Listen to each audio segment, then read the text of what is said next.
70 साल का जवान दादा या 17 साल का बूढ़ा पोता। एक छोटी सी मोटिवेशनल कहानी। एक छोटे से खेत में एक जवान लड़का और उसका दादा मिट्टी खोद रहे थे। वे मिट्टी को पलट रहे थे, उसकी गांठों को तोड़ रहे थे ताकि मिट्टी उस वर्ष की बुवाई के लिए अच्छे से तैयार हो सके। उस काम में काफी कड़ी मेहनत थी, लेकिन उनके सभी प्रयास एक अच्छी फसल प्राप्त करने के लिए आवश्यक थी। बूढ़ा आदमी अपने 70 की उम्र में भी अच्छी तरह से कड़ी मेहनत कर रहा था। हाँ, थकान से वो काफी हद तक हाँफ रहा था।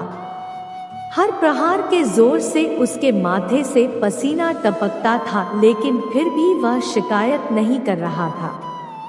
उसका पोता जो महज 17 साल का था, तंदुरुस्त और ताकतवर, वह मिट्टी को पलटने और गांठों को तोड़ने में लगती मेहनत और ताकत के लिए कोसता। फिर वहां खड़े होकर वह हांफता और थोड़ी देर के रुक जाता। थोड़ा आराम करने के बाद एक बार फिर से काम शुरू करने से पहले शिकायत करता। थोड़ी देर बाद युवा पोता देखता है कि उसके दादाजी ने जितना काम कर जमीन को तैयार किया वो खुद ने की तैयार की जमीन से बहुत ज्यादा है। दादाजी, जब आप इतने बूढ़े हो फिर भी आपने मुझसे इतना अधिक काम कैसे किया? पोता अपने दादा से पूछता है। दादाजी ने उसे जो जवाब दिया उसकी उसे उम्मीद नहीं थी। जब हम किसी काम को मुश्किल मानते हैं और उसके बारे में ज्यादा सोचते हैं तो सच में मुश्किल हो जाता है, और हम बिना सोचे जब उसे करते हैं और करते ही रहते हैं तो वो आसान हो जाता है। पोता थोड़ा अचंभित हो जाता है, इसलिए दादाजी अपनी बात जारी रखते हैं।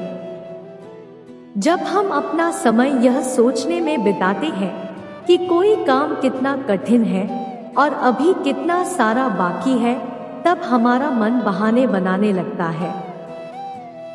इन सभी चीजों के बारे में सोचना, अपने स्वयं के विचारों के बवंडर में फंसना ही उस काम को हमारे लिए बहुत ज्यादा कठिन बना देता है।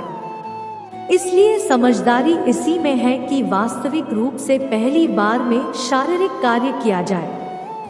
जब आप तय किए काम के बारे में ज्यादा सोचते हैं और अपने दिमाग को नकारात्मक विचारों पर ध्यान केंद्रित करने की अनुमति देते हैं, तो आपकी गति उस काम को करने के लिए अपने आप धीमी होते जाती है।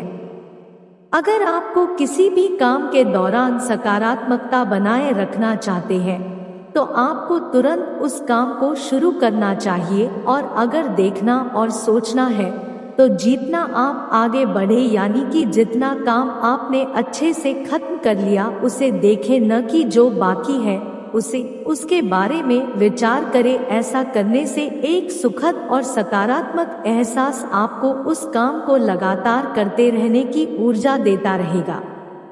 दोस्तों, उम्मीद है हमारी ये प्रेरक कहानी आपको पसंद आए होगी, तो वीडियो को शेयर करें, लाइक करें और सब्सक्राइब जरूर करें। धन्यवाद।